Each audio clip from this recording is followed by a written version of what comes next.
Hey, what's going on? I'm Keith here at Sports Vibes TV, and this is another edition of the Knicks Syndicate pregame show. I'm joined, as always, by our NBA analyst Stephen Fox and George from Into the Knicks First. How you guys doing? Fox, you fellas? Doing good. How are you? Good, good, good. George, you? Good, good. It's good to be here. It was a rough day, a very rough day for the Knicks world, the Knicks verse, the Knicks vibes, the sports vibes, everybody. It was a rough day. Anyone who thinks it wasn't uh, I can't read the writing on the wall. So that's what we're here for, though. That's what we're here for. Yep, we'll get into it. The Knicks, unfortunately, did nothing at this trade deadline. The only move we made was the move for Cam, which And we came about a almost few weeks we ago. almost traded him. I almost traded him, which to me kind of was like a slap in the face this morning to see that story. That's See not that true. Bro, when I woke up, No? I saw it before I went to sleep. I think did we chat up? Did we message each other about it? I can't remember. I think you and JD were discussing it. By the time I Yeah. woke up the next day, I saw it. I'm like, what the hell is this? I ignored it because I was pretty high by that point. I was like, I'm gonna go to sleep. This looks like a joke. And I went to sleep and I woke up like my alarm set. I woke up really early because I wanted to jump on this whole thing. The minute I saw that it actually had picked up steam and that they were actually negotiating, it put me in such a funk. Because it was antithesis to what we have been talking about that the Knicks should be doing. And it just literally, I was in a funk the rest of the day. And then I was hoping for a trade to pull me out of it, and it never came. Yeah, and they were discussing creative ways to get the deal done. So if you guys don't know what we're talking How about the about you get potential creative Lakers, to turn this Knicks, team into a and championship Raptors trade. team? Right, you would think, but they're Yeah. getting creative because Cam, you can only move Cam 1-for-1 because of the way that they made the deal for him. And in order for them to get it done, they were talking about moving, moving Burks and Nerlens Noel, and then in a separate deal, trading Cam for maybe a Kendrick Nunn straight up in order to kind of skirt the restrictions. Yeah. And I'm like, why are we trying to give up Cam when Cam is literally one of the three things that we needed coming into the season? It was a point guard, it was a stretch big, and it was a wing defender that can give you some 3-and-D qualities. And for them to be trying to shop him for Goran Dragic and some draft compensation, I think that was ridiculous. Foxy, did you see that circulating? And how did you feel when you saw it? Um, just like all of us, shake our heads. What the hell's going on? What I took away from today was that there's not a better talent evaluator than the other GMs. And what they were evaluating, they gave us an F, saying that the roster construction that we did in preseason with free agent and everything, that they gave them an F for not only the players but their contracts. So we couldn't do anything. So we finally got a grade on what we did from the other talent evaluators in the league, saying thank you but no thank you. So in the Dragic, I'm like saying we have Rojas coming next year, and the funny thing is we did have a big signing, folks. Our big free agent signing was Gerson Rosas, a new consultant to the front office. So yeah, it was a very, very painful day that we had a real look in the mirror, and also. A lot of people are mad about the front office for Halliburton. The real anger should be toward Julius Randle because they couldn't trade him. I think teams would have taken Randle at 20-10-5 with 5 turnovers or averaging 4 turnovers and shooting 33%, but they could not trade for the Randle that's STFU to the fans, thumbs down to the fans, the bad attitude, slapping computers, slapping players like Fournier. So he became untradeable. So we are in nowhere land, folks. Yeah, Foxy, you brought up an interesting point with the signing of Rosas, so we'll get into that. But before we do, I just want to give a shout out to the chat SV Nation. Thank you guys for tuning in. Wayne Peterson is saying salute. Thank you for joining us. Hi, Wayne. Salute everybody. Ooh, whoopsie.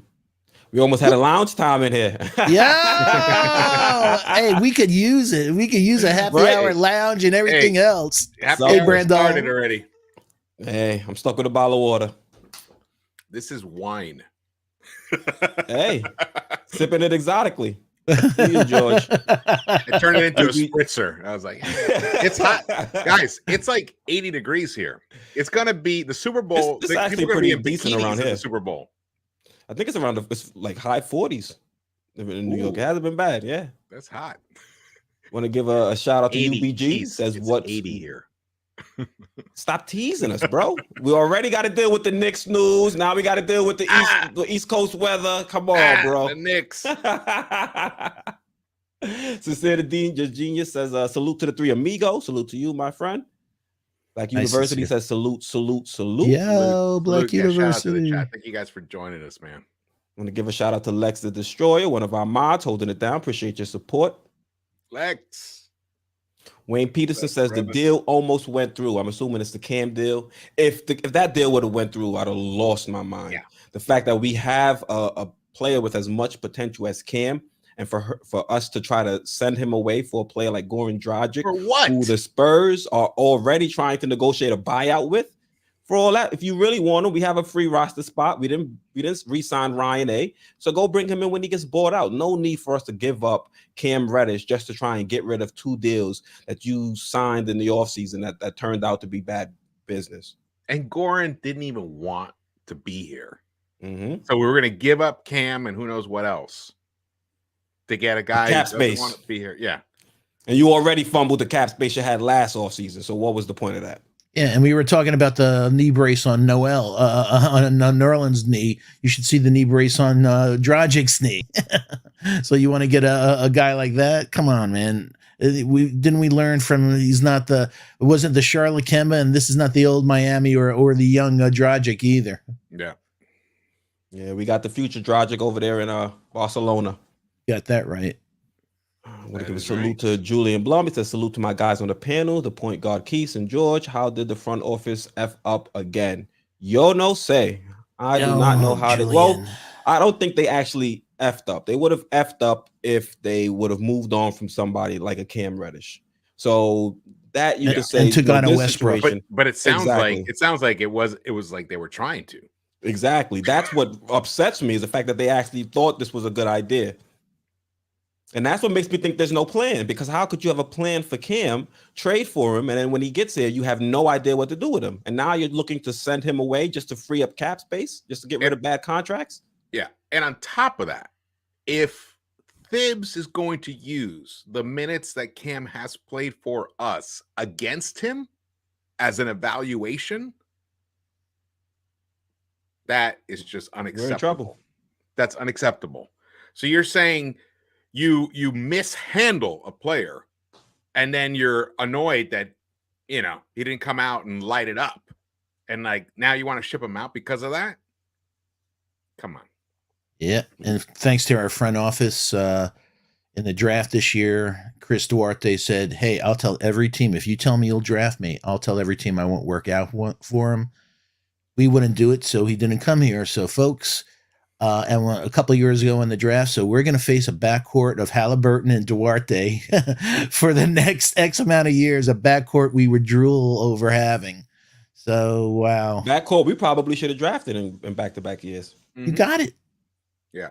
And then that'd be taken care of, man. Duarte, I mean, we don't know if we actually could have gotten him. Someone still may have drafted him, but Halliburton was there. We know we could have had one of them. And then who knows? If we had Halliburton, we might have been in a totally different situation. Like, everything impacts everything. And that's part of the thing that I want to get us all thinking about. Like, it is the butterfly effect. Moves don't happen in isolation. They impact each other.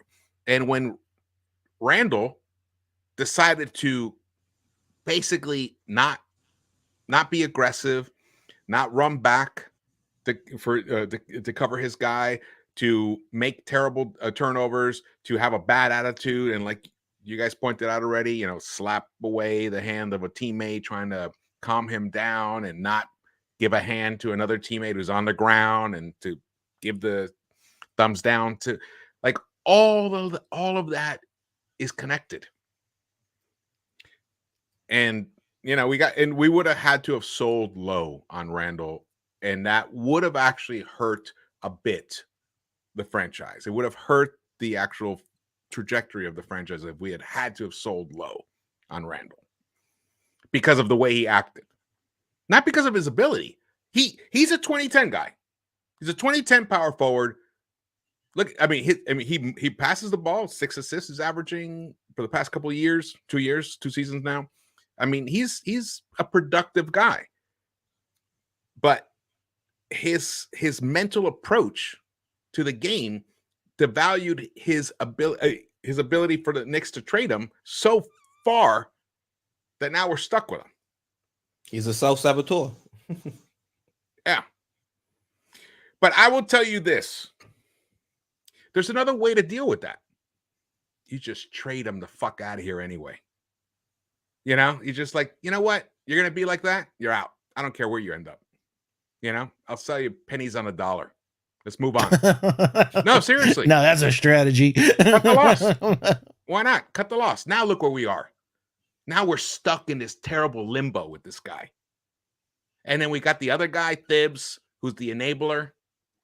He won't play the kids. I mean, do you guys see the future that we're in now? Well, today's the big day. Now that the trade deadline's over, folks, we're going to have that new lineup of Kemba and Taj Gibson and all of these great guys. Jesus Christ. I mean, we might get Grimes. That's only because RJ's out. One bright spot, yeah. And if you want to even call that a bright spot, because the only reason RJ is out because Tibbs is being Tibbs and had him in playing in garbage time. Yeah, so we went from having a bad coach to a dangerous coach. Mm-hmm. And we're this close to having a dangerous front office too, especially if they're discussing Cam Reddish in the deal. He's myopic, like he sees things one way and that's it. And we talked about this before. He's defaulted back to the coach he's always been. Yeah, dinosaur. But fellas, I want to ask you guys, how do you feel about the Gerson Rosas signing and the timing of it? Because to me, I thought the timing was extremely weird. We're really on the eve of the trade deadline. You're bringing in another cook into the kitchen, and we already see that this front office has been hesitant to make deals. So what do you think Rosas's or Rosas' role would be within this organization? I know they're saying he's a consultant, but do you think he might have a little bit more sway than it might appear? We'll start with you, Foxy. I don't have a feel. I wish. It's 3 years and I have no feel for this freaking front office. I do know a lot about him. He, worked for a legendary GM. He worked, I think, 16 years for Houston. So a lot of people see the Minnesota thing, but it was really he really became who he was with the Rockets, and I think Kyle Lowry, and he was there for the Yao Ming era and stuff like that. So he learned. He's a real basketball guy. There's no doubt it. But I don't know what the hell he's going to bring. Like you said, you bring in a guy way before this, what are we going to, for roster reconstruction? You're bringing him in a day before the trade deadline and stuff like that. I don't know what the hell they're doing. The timing was bizarre. Mm-hmm. Go, George, it's yours.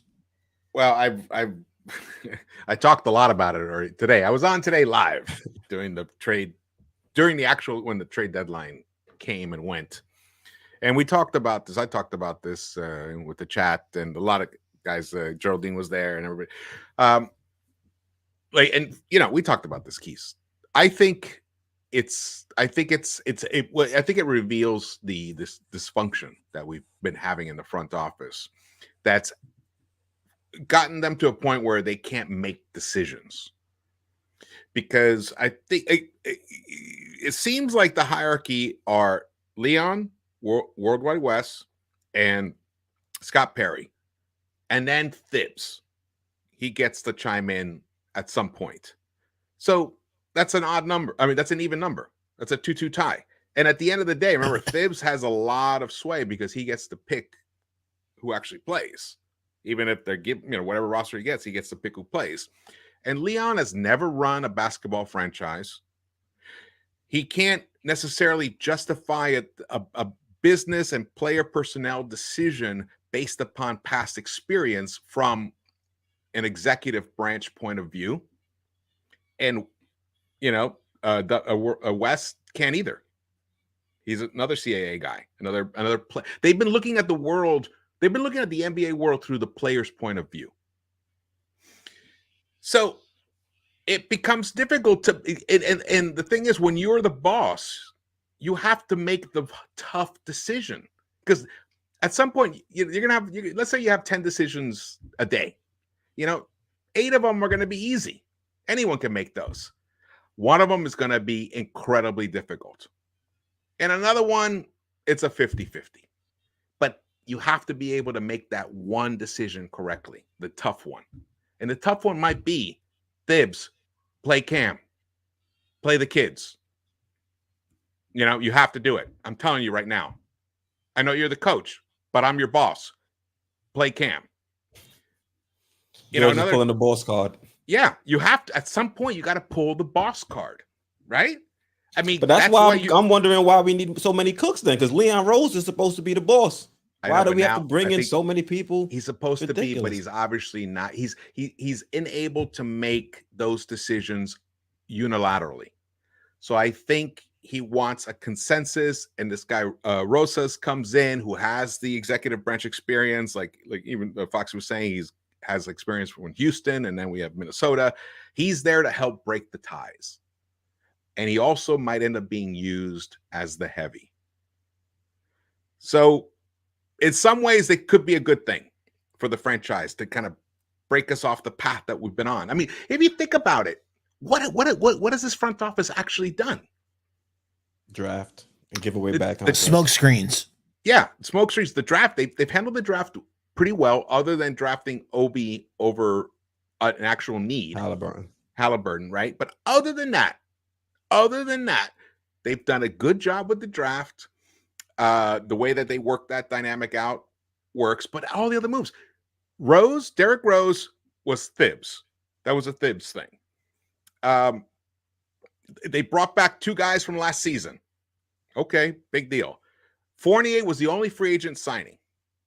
Didn't work out. Kemba was a last-second free agent addition because he was cut by OKC. So we had no starting point guard. At one point in that week, in free agency week, it was on a Thursday. I remember it clearly. We had no point guard. When we went to bed Wednesday night, we had no starting point guard. Where's the vision? Where's the leadership? That was the idea? Bring in crippled Kemba? Come on, George. Look at us, we're walking. Look at us, we're talking. We have never walked and talked before. Oh man, George is definitely pissed. I am pissed. I can see Kevin with a flute, like dragging his leg. I should go get my cane. Oh my gosh, y'all are terrible. Y'all are something else. But come on, look, the guy can't even play it back that way. Look, I mean, you saw him the other night. He was useless. Yo, if we don't laugh at this stupid shit, it'll eat you up, man. You got to laugh at this crap because it's like it's amateur hour. Breaking news. We got the starting lineup from we surveyed 100 people. Knicks started 5. Kemba, Fournier, Grimes. Give a round of applause to that. Tibbs does deserve that. Julius Randle and Mitchell Robinson is back. How do you guys feel about this starting lineup? Grimes getting the nod over Alec Burks, which is something we all feared. So we'll start with you, George. I'm relieved that it's not the one that we were texting each other last night. Yeah. No Burks or no Nerlens. Yeah. Or no, Taj. It would have been, it was at one point, it could have been Walker, Fournier, Burks, Randall, and Taj. Well, they need Taj as the backup point guard on the second team now. Right. Yeah, he's got to run the offense. Oh, geez. Yeah, so I'm glad Grimes is getting a nod, especially coming back from that injury. He was out a couple games, the last 2 games. Here's the other crazy part, guys. They act like, hey, don't worry, we got to, it's going to work out. We're trying to figure things out, and we just got to play it. You've had 55 games. Yeah. The season's almost over. What are you talking about? This is it. It's done. We know. We suck. You guys, that five-some, you swap out RJ for Grimes, sucks in the NBA. That's the reality of it. You've had 55 games. Yeah. Had a large enough sample size. Yep. And I'm worried about Grimes. These kids, you hear the proverbial wall. He played 30 games last year for Houston. So Tibbs has no worries about grinding anybody into the ground, man. Yeah, but I'd rather see Grimes play though. I'd rather see Grimes grounded into the ground. Yeah, let him work through it. I think he's got the mentality to kind of overcome it, whatever it is. But it's tough. It's a tough situation to be put in. Yeah. Hey, just a quick second.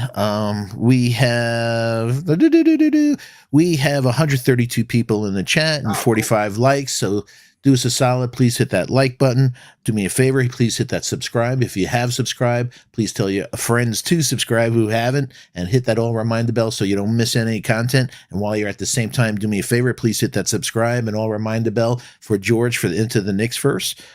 Please share the link on your favorite social media platforms. And as always, shout out to the best mods on the planet. Real quick, I see a couple friends. I see my friend Heck, Project Nerd HQ, one of my good buddies, Wayne Peterson, as we said, Brandel, and a few others, Stanley Mann, and a few others we'll get to in a little while, Evan Best. But we just wanted to say a quick hey, and thanks again for hitting that subscribe. What's up, Heck? Yep. Salute. Thank you guys for tuning in. Brandall says, I think the front office will move on from Tibbs. They want to see our young players too, but Tibbs is too hard-headed. You guys think Tibbs' time in New York might be coming to an end soon? Can I ask you a real quick question? Yeah. Do you think Tibbs was called on the carpet for playing RJ in garbage time? Do I think? Yeah. No, I don't think they read him the riot act. You think? Because so? I don't know. That's what I was asking. But his response was unacceptable to me in a post game. You're down by that much, and you're playing that kid in that in that situation. Well, in that situation, he knew he fucked up. He knew he did. But as New York fans, say it then. Yeah, we would rather you be cool than just say some stupid thing. Absolutely, you're right. It wasn't very New York where you're like, you're real. You're like, yeah, my bad. You know what? I was hoping this would have gone this way. In hindsight, probably shouldn't have had him out there. Probably. Well, yeah, at least anything.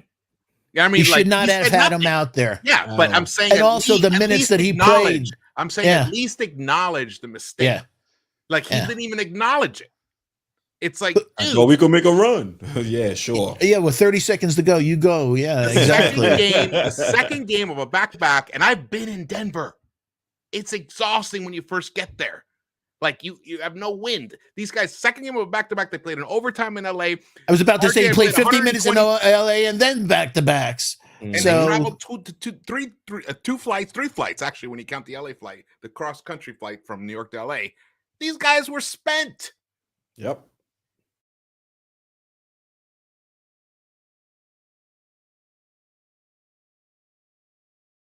Here. Oh, you guys. Oh, there you go. Whoa. We all went into the Matrix. What was that? I broke the internet. I keep telling you, man, the Knicks, they try to hack in and get us off this. I don't know. Not it's liking our coverage of them. StreamYard gremlins again, I'm telling you. Yeah, that was crazy. We all got the boot. For all we know, Dolan's going to buy StreamYard. Would not be surprised. Yeah. Kick us all off. And he'll put Steve Mills in charge of it. So, all right, fellas, we saw the starting lineup for tonight. RJ Barrett is going to be out. So what do you expect Tibbs to do with Cam? That's the next biggest question. We see Grimes getting the start, and we applaud him for that. That was a good move. But what is going to happen with Cam coming off the bench? Do you guys think he'll get over 25 minutes in this game, or do you think it'll be another performance where we'll see only 12 to 15 minutes? Because I'm pretty sure we're going to see Cam out there, especially with RJ out. Or do you think I'm tripping to think Cam is even going to get minutes out there? I don't know with this crazy son of a bitch. The right, the right. This is the saucy hour. Yeah, the right. We're spicy. We're spicy tonight, guys. Hey, look, we just endured a traumatizing day today. Today Season. was traumatizing. It just made this right. It was the final nail in the coffin. Yeah, icing of the cake. That's a nicer way. Yeah, so I have no read. The right thing to do is like say, "Hey, man." George. Did you hear that? Yeah, I was like, Godzilla's in the room with George. Yo. Something fell outside. Yeah. The way you reacted, it was like, yo. Oh, and then he had Mexican for lunch. Oh. I would have liked to have eaten the Mexican for lunch. Oh, that's my boy. But boom, where's that roadcaster when you need it? Oh, folks, help us out. So it's just the thing with the right move is from this point on play Cam a minimum of 25 minutes a night and let the kid get his rhythm for the last 20 some odd games. He's asking, do we think he will? No. Yeah, I honestly, not with Tibbs.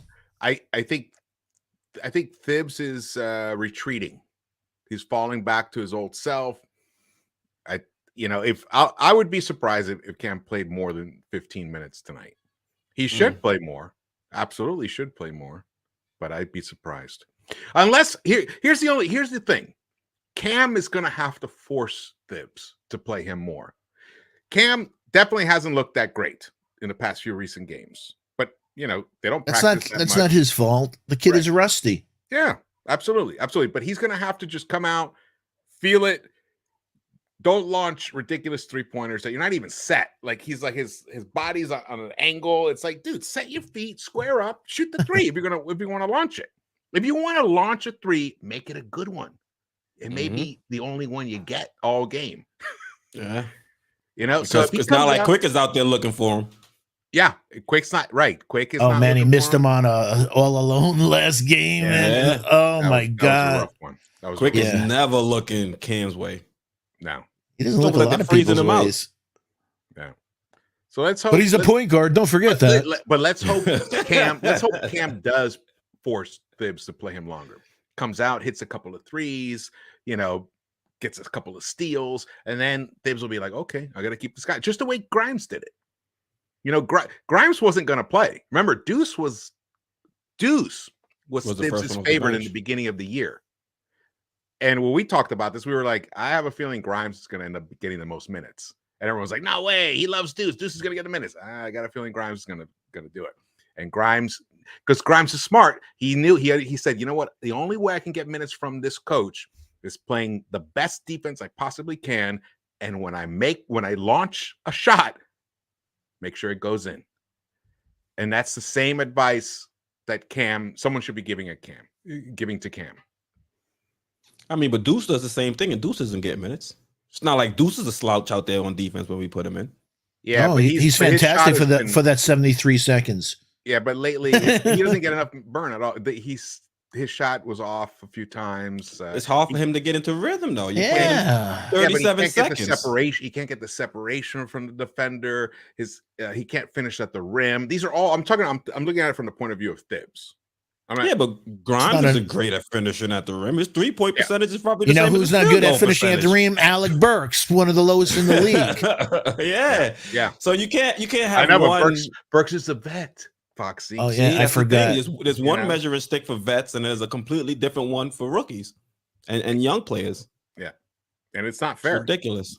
I think we got to take a contract out with Geraldine MacGyver on Tibbs. I think Geraldine, she'll do a good hit, and she'll do it Staten Island style too, and don't forget the cannolis. Look at it. We got Foxy doling out contracts here. He's trying to make us accessories. I gave you cannolis. What else do you want? Oh man. So how do you guys feel about Mitch returning? He was a beast before we missed the last game against the Nuggets. So what are you expecting for him in his return? I hope his ankle's okay. I hope his ankle's okay. I hope they're not rushing him back. He was beasting and everything. So I think that I think he'll do well. There's not a big center there there's not an Anthony Davis type of center there that's going to disrupt him. So I think that they can, he can have a good game. But when he has a good game, it's usually with RJ setting him up to have a good game. No RJ means Mitch is back into nobody helping him out, nobody passing for lobs and stuff. And IQ's passes lately have been so inaccurate. It's crazy, his lobs. Mm-hmm. Yeah. What about you, George? I am very excited that Mitch is back. I'm very excited for what Mitch has been doing lately. I mean, he obviously, as he got more into better game shape, he's become a more impactful player. And I love his attitude about it. He never really worried too much. He knew, and maybe that's just Mitch. He knew you know what? I'm not in shape. And remember, he said it. That was the cool New York thing about him. He just said, hey, I'm not in proper game shape. Just wait, guys. Just wait. And look at him. He had a double-double by halftime. Mm-hmm. The game before he missed. And I'm the fact that I think he's actually, if he qualifies, he would be leading the league in field goal percentage once again. I don't know if he has enough attempts yet or enough minutes yet, but he's close. I mean, right.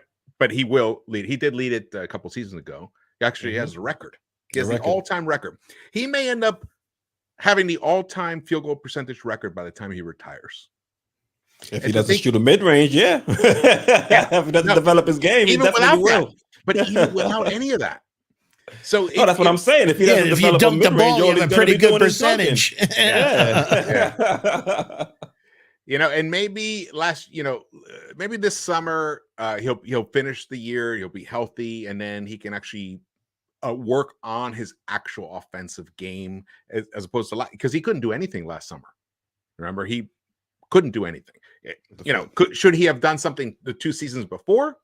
Yes, but so now I think he'll hopefully seize that opportunity. I mean, we'll put it out there. We'll make sure that he hears us to encourage him to maybe go down and spend a week or two in Houston with Hakeem, the Dream, and a Dream, and who else is the other big man whisperer?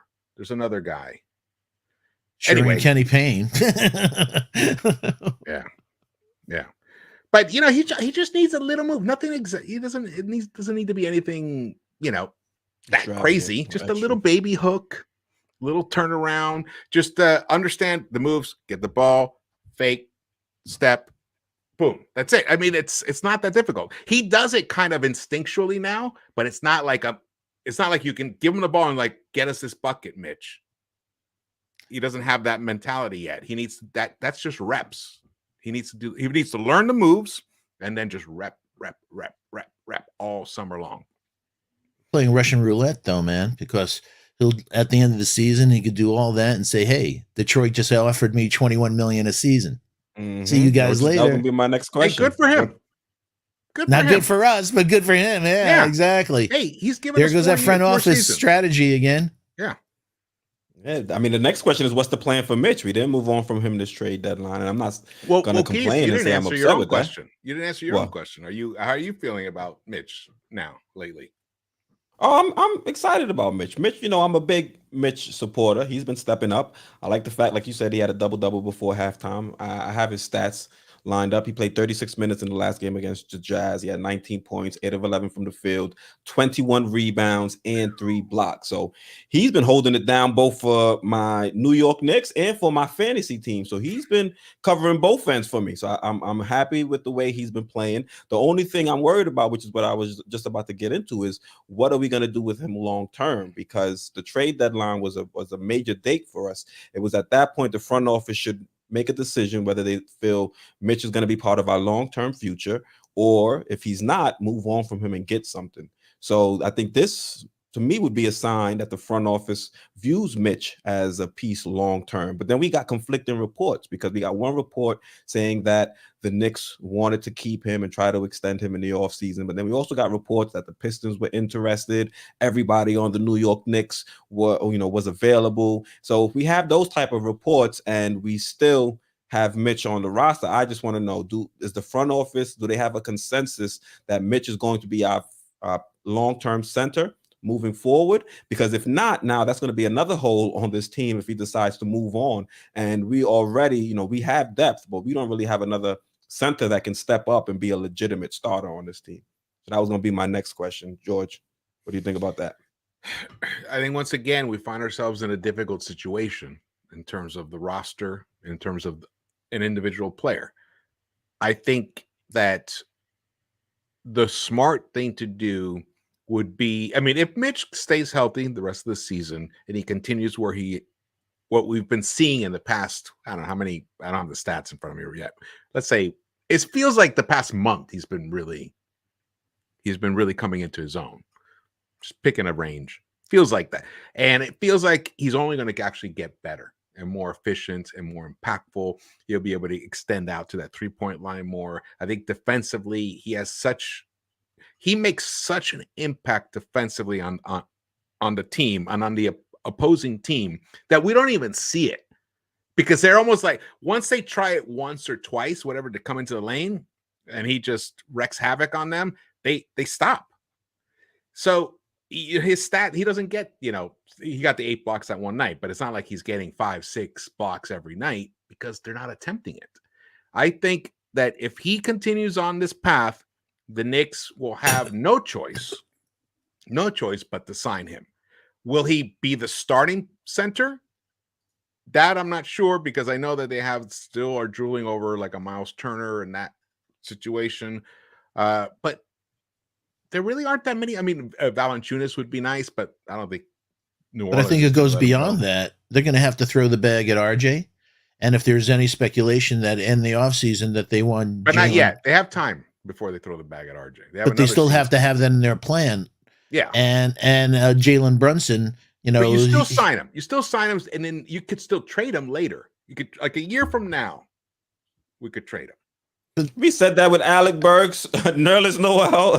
Ding, ding, ding, Yeah. Grandpa is And we winner. stuck with him. Yeah, but But next year their contracts will really be valuable. Yeah, but look at these stats: 83% field goal shooting, never a play call. He just dunks. That's why. Yeah, exactly. But he also cleans the glass like nobody. He's an elite offensive rebounder, top 3. And there's lots of good teams that, if they had that, would put them in the upper tier.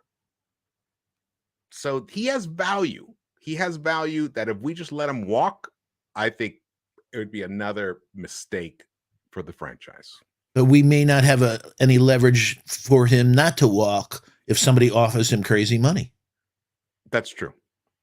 George, where is your limit on the amount of money you would give Mitch per year, per season? Oh man, it's such a moving target. Well, I'll give you some examples. Wendell Carter Jr. and who's the other? Woodward. Wendell Carter Jr. and who? Robert. Robert Williams. Williams. They make between 12 to 14 million per season. Exactly. How much is I think that's 13. It's 13 and change. I think that's a great number for him. I think that's a great number, and I don't think anyone will come in with a $20 million offer for him because of his injury history. So I think if the Knicks, even if someone went crazy and they offered him 3 years for 45, I think the Knicks could match that and still be okay. It's still movable, unless he gets injured, of course. But you can't let your assets walk, or else you have nothing.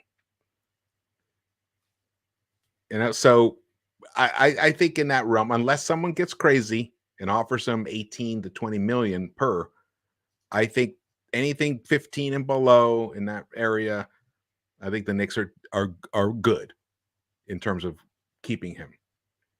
So if we were to pay him 14, that would put him in line with Jonas Valanciunas, who's making 14.7 next year. Wendell Carter's making 14.1. Brook Lopez is making 13.9. Yeah. And then you've got a little bit of a drop off after that with Rashawn Holmes coming in at 11.2. Yeah. See, I think the range that you were mentioning before, that's like the upper end for the 20 mil. No, the 20 mil is crazy. That's a crazy. You say it's crazy, but there's quite a lot of centers that's making money right around there. You've got Clint Capella, who's right there on the precipice at 19.7. Clint Capella he's basically, almost all-star level sometimes. I mean, you would Yeah, hope but his Mitch- game is what we want him to aspire to. He's not an Right. offensive. So Right. I could see Mitch Al evolving. Horford making 26.5. My God. Yeah, right. But he also can shoot the three. He's a different type of center. I think when you look at centers that are similar, you can't explain that, George. He is not worth 26.5. That's a major overpay. Totally major overpay. And then Gobert at the top at 38.1 mil. Woo. Nick Yak has 4-year, $56 million. You see that 4-year, in the comments? Yep. That's not bad. 14. Yeah, that's a good number because the good length. Because if we sign him and then trade him, there's still another couple of years on his contract. That's not a bad deal right there. Capella is overpaid. You're right, Bayside Jr. Hey, Bayside. Yep. Yeah, Jared. I mean, Mitch is probably going to look at that Jared Allen contract. My first college girlfriend lived in Bayside. Bayside, Queens? Yep. Which has really felt like Long Island. Yeah, certain parts of Queens over there feel like Long Island. Yeah. You have a super chat, buddy? Oh, I do. Let's see. Hey, let's get this L tonight. That's awesome. Great stream, guys. Let's get this L tonight. # tank season. I don't want us to tank, but I just don't want us to lose, and the vets are getting the majority of the minutes. I'm cool with living with the struggles of young players. That I'm perfectly fine with. But what I don't want is for us to lose the same way we're losing now, and us to not have any answers on some of our young guys, and not being able to see those guys take a step forward. Because sitting on the bench is not going to help their games in any way, shape, or form. Keith, you're so right. Imagine if we had treated RJ the way that Thibs treats a lot of these other rookies. He would never have gotten enough minutes. That right now, he has 7 30-plus games already? 6 or 7? 6 or 7. Yeah, that's not easy in 50-something games. I mean, that's especially when you keep going left. Yeah, exactly. And he's 21. Like, we would never have gotten to see what he can be. We'd still be waiting. Well, we'd still be it'd be all conjecture. Well, maybe RJ can be something. That's why you got to play your guys. Nudie had an interesting chat here. He made a good point. Al Horford was an all-star when he got the contract. I hear you, but I'm an old all-star. Yeah, it's still overpaid. I'm paying for your future years. I'm not paying for what you did. Ding, ding, That's ding. not the way NBA works, though. We only have a couple minutes to go. It's 10:04, folks. Oh, the game. Whoopsie. Sorry about that. I held you guys too long. Hey, you think we're gonna win tonight? No. I don't even think we're gonna win a Saturday in Portland. And I thought that was the winnable. That was the Foxy. That was the winnable game. Portland I thought beat the Lakers. Yeah. Yeah. Lakers beat us. Yeah. What's that MMA math? Hey, it works. MMA math. Yeah. All right, but that's the end of the show. Thank you guys for tuning in with us. Yeah. Even though it's been a rough time as a Knicks fan, but we try to keep our spirits up, crack some jokes, have a little bit of fun. SV Nation, thank you guys for tuning in. Let's see how many likes we got for this. We got a little spicy tonight. Oh yeah, hit that thumbs up button. Yeah, smash that like for us. We're at 84 likes. Let's see if we can get to 100 before we sign out. It helps us because then later on, once it's over, YouTube recommends it to other people when they come on. Please, see it live, please, we beg of you. So anything else before we get to the game? See these Knicks try to be competitive at least. That's what you hope. They're a scary team, folks. Golden State 7th in field goal percentage, 5th in 3-point percentage, 3rd in 2-point percentage, and they're 1st on defense in field goal percentage, 1st in 3-point percentage, and 2nd in 2-point percentage. So they're phenomenal on both sides of the ball. Yeah. So my only question is it Moses Moody or Gary Payton Jr. that's going to join the list of people having a career day? Who's going to have the career quarter? Yeah, so that's what I'm saying is Moses Moody. I hope it's Moody. I got him starting. All right, Moses Moody turn, or for some reason Peyton I thought could light us up. Joseph John, hi, hope all is well. So we won the KP trade, Knicks fam. That's the W from today. The KP trade, the gift that keeps on giving. George, anything you want to say before we go? I have talked so much in the past 24 hours about these Knicks. I'm just like I said, I'm happy that Grimes is back and he's gonna get some starter minutes, and who knows, maybe he'll have another phenomenal game.